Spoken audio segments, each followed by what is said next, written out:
चला आले का सर्व? Yes sir. Yes sir. Okay, कसलं लेक्चर आहे आज आपलं? English English sir. टू आपलं आतापर्यंत काय टू काय डू झालंय? इंग्लिश. मागच्या लेक्चरला कोण कोण होतं? काही आठवतं का मागे काय झालं? डू डज डीड आपण ते शिकलो ना सर. हम्म, झालं सर. टू बरोबर. डू. टू बी आणि टू बी पण बघितलं, टू डू पण बघितलं. बरोबर. हो. To have. टू डूच्या लेक्चरला मागच्या कोण नव्हतं? सगळे होते का? हो सर. ठीक आहे, चला आपण एक रिव्हिजन करू. मागच्या वेळी नेमक्या माझ्याकडे नोट्स नव्हत्या त्या दाखवायला. ठीक आहे, तर आपण स्क्रीन दिसते माझी. आपण काय हो बघत सर. होतो? वर्ब. ओके, वर्बचे आपण प्रकार बघत होतो आणि वर्ब मध्ये आपण प्रायमरी ऑक्झिलरी वर्ब बघत होतो. ठीक आहे, प्रायमरी ऑक्झिलरी वर्ब मध्ये किती प्रकार पडतात? 3, जे आपण शिकलो म्हणजे तुमच्या लक्षात नाही. कोणते 3? To be, to have, to do. To ठीक डू. आहे, टू टू बी मध्ये कोणते कोणते येतात सपोर्टिंग वर्ब सांगा? Am is are was were. Was were, बरोबर. आणि यांच्या नंतर मेन वर्बचा कोणता फॉर्म येतो? V4. V4, right. ठीक आहे, नंतर टू हॅव मध्ये कोणते कोणते सपोर्टिंग वर्ब येतात? Have has had. Has had. आणि यांच्या हॅड. नंतर मेन वर्बचा कोणता फॉर्म येतो? बी बी V3. थ्री. V3, बरोबर. ठीक आहे, त्याच्यानंतर मध्ये येतात डू डज आणि डीड. तर डू त्याच्यापैकी डज डीड. हा, आणि डू डज डीड नंतर मेन वर्बचा कोणता फॉर्म येतो? V1. V one. V one sir. हा, तर हे आता तुमचं बऱ्यापैकी पाठ आहे. आणि आपलं वाक्याची इंग्रजी मधल्या कोणत्याही वाक्याची सुरुवात कशाने होते? सब्जेक्टने. ठीक आहे, सब्जेक्ट ने. आणि आपण जे शिकतोय आता टू बी, टू हॅव आणि टू डू, हे काय आहेत? हे सगळे आहेत सपोर्टिंग वर्ब किंवा प्रायमरी ऑक्झिलरी वर्ब. ठीक आहे, याच्यावरून त्या वाक्यांचा काय ठरतो? काळ ठरतो किंवा त्यांचा वेळ ठरतो, की ते प्रेझेंट मधले फ्युचरचे आहेत की तुमचे पास्टचे आहेत. ठीक आहे, तर पास. फ्युचरचं तर आपण बघितलंच नाहीये इथं. ठीक आहे, तर फ्युचरचा आपण मॉडेल ऑक्झिलरी मध्ये बघणार आहोत. ओके, सो डू डज मध्ये, डू डज डीड मध्ये डू आणि डज हे प्रेझेंट मध्येच वापरतात. ठीक आहे, पहिले तर ही गोष्ट लक्षात ठेवा की डू आणि डज यांचा अर्थ एकच आहे आणि ते प्रेझेंट मध्येच वापरतात. फक्त प्लुरल सब्जेक्ट जर असेल तर काय वापरतो आपण? डू वापरतो. ठीक आहे, आणि जर सिंग्युलर सब्जेक्ट असेल म्हणजे एकवचनी सब्जेक्ट असेल तर त्याच्यानंतर आपण काय वापरतो? डज वापरतो. आणि याचा अर्थ काय आहे दोघांचा, म्हणजे कशासाठी वापरतो ते आपण? क्रिया कर. प्रश्नार्थी वाक्य. क्रिया कर प्रश्नार्थी किंवा क्रिया कर प्रश्नार्थी, क्रिया. सगळे सपोर्टिंग वर्ब येतात तुमचे. ठीक आहे ना, तो पार्ट वेगळा आहे, ते आपण अच्छा. शिकू. पण क्रिया कर असं जेव्हा आपल्याला, म्हणजे एखादी कोणतीही क्रिया तू कर, ठीक आहे, असं जेव्हा आपल्याला सांगायचं असतं त्यावेळी आपण काय वापरतो? डू डज डीड वापरतो, म्हणजे करणे. थोडक्यात मराठी अर्थ काय आहे? कोणतीही क्रिया करणे किंवा कर, कर. याच्यासाठी आपण काय वापरतो? कर. डू डज आणि डू डज वापरतो. डीड. आता बघा, इथं मी काही सब्जेक्ट घेतलेले होते. आय आपला सिंग्युलर सब्जेक्ट आहे, पण तरीही त्याच्यानंतर काय येतो? डू येतो, कारण आय हा सगळ्यांसाठीच वापरला जातो. ओके, त्याच्यानंतर यू साठी पण डूच येतो, जरी यू आपला सिंग्युलर असला पहिला यू. ठीक आहे, तर फक्त सिंग्युलर मग किती सब्जेक्ट उरले आपले? ही, शी, इट आणि सिंग्युलर नाऊन यांच्यानंतर काय येणार? डज येणार. काय येणार? डज. He, she does. आणि सिंग्युलर नाऊन यांच्यानंतर काय येणार? डज येणार. डज. ठीक आहे, हे लक्षात ठेवा. हे काही काही शॉर्टकट आहे. आणि सगळ्यात महत्वाची गोष्ट काय आहे की तुमचे आता हे उदाहरण आहे ते बघू आपण. तुमच्या जो पण सपोर्टिंग वर्ब आहे, जे मी शिकवलं तुम्हाला बेसिक मध्ये, की एम इज आर आला, वॉज वेअर आला तर V4 वापरा, किंवा हॅव एज ऍड आलं तर V3 वापरा, आणि डू डज डीड आलं तर काय वापरायचं आपल्याला? V1 वापरा. हे जे बी बेसिक वन. बी नियम आहेत वन. आपले, हे तुम्हाला लक्षात ठेवणं महत्वाचं आहे. तर याचे आपण डू डज डीडचे एक दोन उदाहरणं आहेत. ठीक आहे, थोडे अवघड उदाहरणं आहेत, पण आपण बघूयात सोपे करून. आता बघा, इथं काय आलं आहे? Her parents do not approve of her business. तिचे पालक तिच्या व्यवसायांना मान्यता देत नाही. ठीक आहे. तर आता मला सांगा इथे सब्जेक्ट कोणता आहे? हर पेरेंट्स. हर पेरेंट्स, बरोबर. आता हर पेरेंट्स हा जो सब्जेक्ट आहे, सब्जेक्ट बरोबर ओळखला तुम्ही. हा सब्जेक्ट तुमचा मला एक सांगा, सिंग्युलर आहे का प्लुरल आहे? प्लुरल. प्युरल. प्लुरल. प्लुरल काय आहे? हर पेरेंट. पेरेंट्स म्हणजे कोण? पालक. पालक कधी एकच असतात का? पालक. पालक मध्ये दोघं येतात, आई वडील दोघं नाही. येतात, बरोबर. सो हम्म. हर पेरेंट्स हा काय आपला प्लुरल आहे सब्जेक्ट. मग त्याच्यानंतर काय आला आहे सपोर्टिंग वर्ब वाक्यात? डू. डू. डू. मग डू बरोबर आहे का तिथं? Does uh? डज नॉट पाहिजे ना.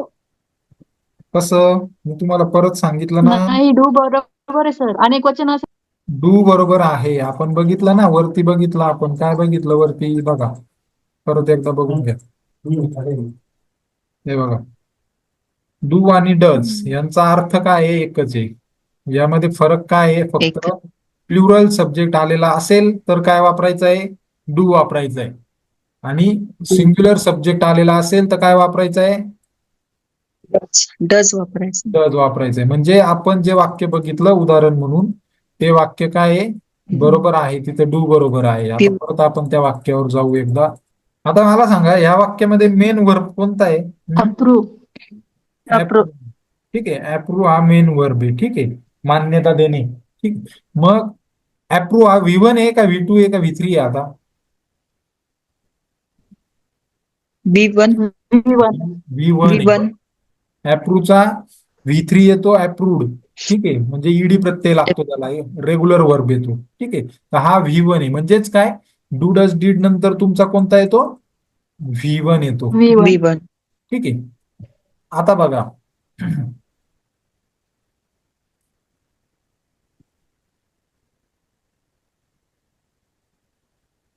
The upper strata of the society does not follow the rule. समाजातील उच्च स्तरावरील लोक नियमांचे पालन करत नाही. आता याच्यामध्ये सब्जेक्ट कोणता आहे? The upper. The upper state. The upper strata. ठीक आहे. द अप्पर स्ट्रेटा हा काय आहे? सब्जेक्ट आहे. सब्जेक्ट. प्लुरल आहे की प्लुरल? प्युरल. कोण सांगतं? प्युरल. प्युरल आहे सर. का बरं प्लुरल का बरं आहे? समाजातील.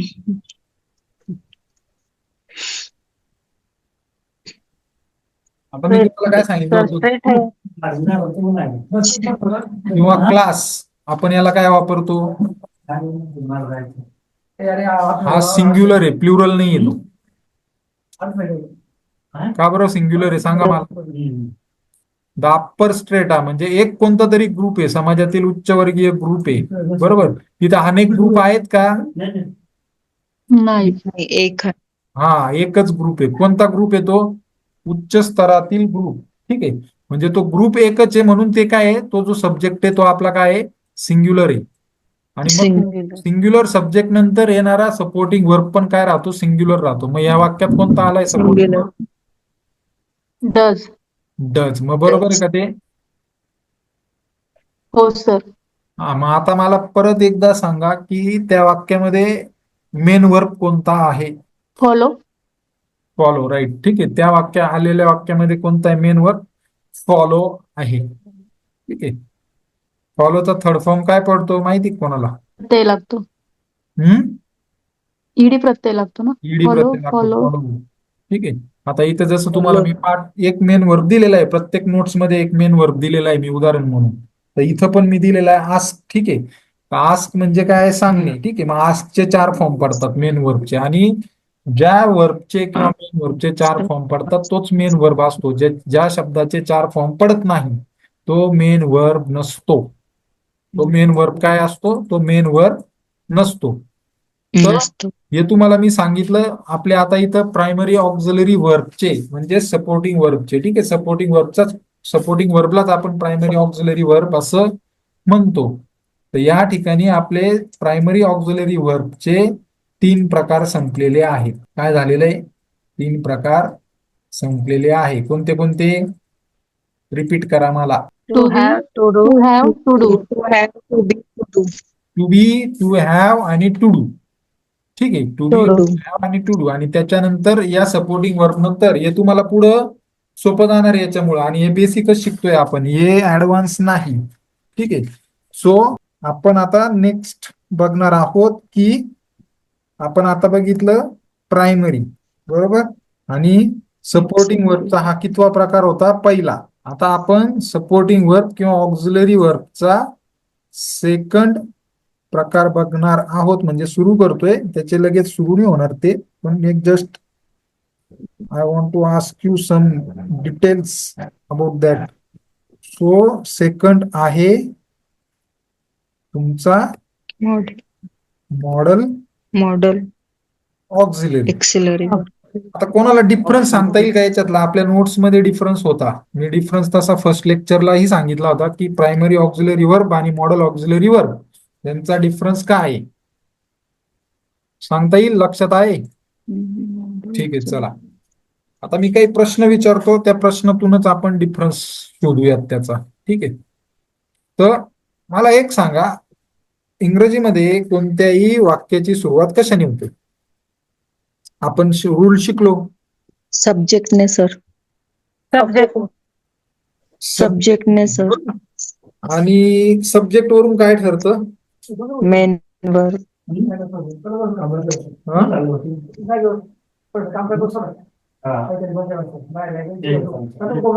सब्जेक्ट वरून काय ठरतं आपलं?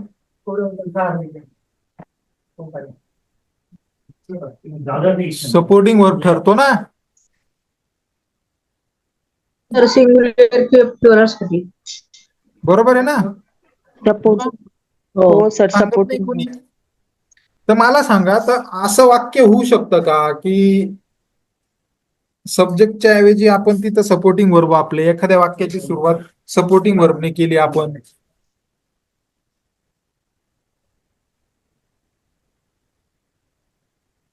होऊ शकतं का? तर होऊ शकतं. सपोर्टिंग वर्बने सुद्धा वाक्याची सुरुवात होते. ठीक आहे. म्हणजेच याचा अर्थ काय होतो की त्या वाक्यामध्ये तो जो सपोर्टिंग वर्ब असतो तो काय असतो? तो असतो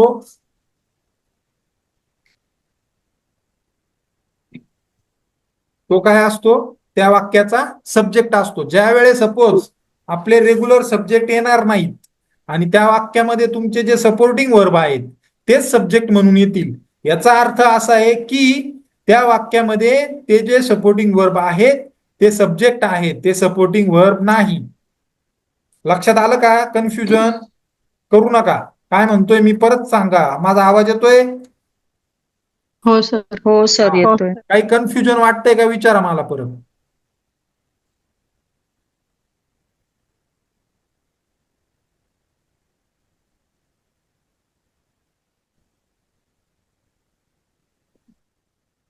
बोला.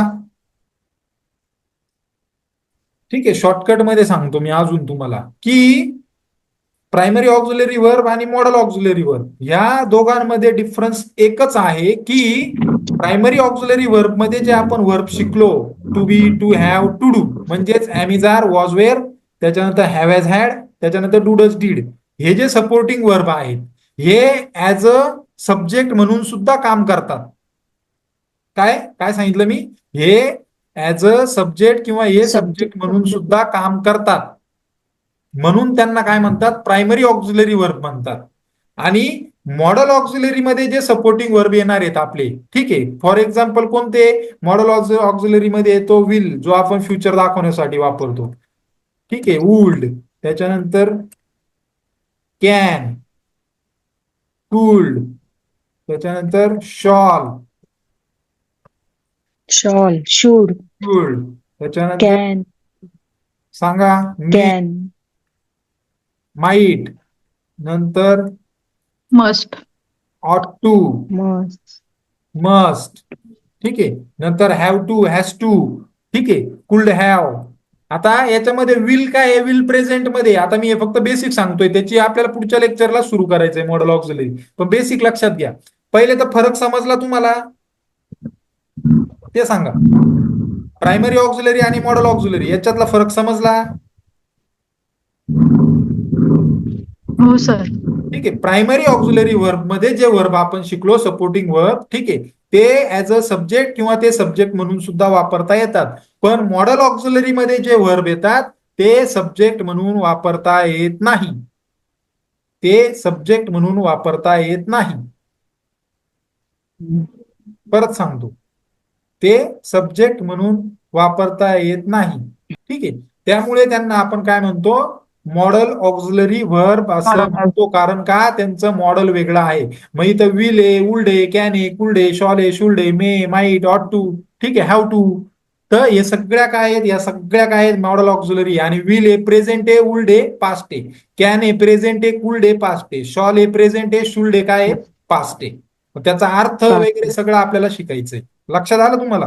तर अशा प्रकाराने हे काय प्रायमरी ऑक्झिलरी वर्ब, ऑक्झिलरी वर्बचे दोन प्रकार आहे, प्रायमरी ऑक्झिलरी वर्ब आणि मॉडेल ऑक्झिलरी वर्ब. ठीक आहे. तर आपण प्रायमरी ऑक्झिलरी वर्ब संपवलंय आणि मॉडेल ऑक्झिलरी वर्ब आपल्याला काय करायचंय, सुरू करायचंय.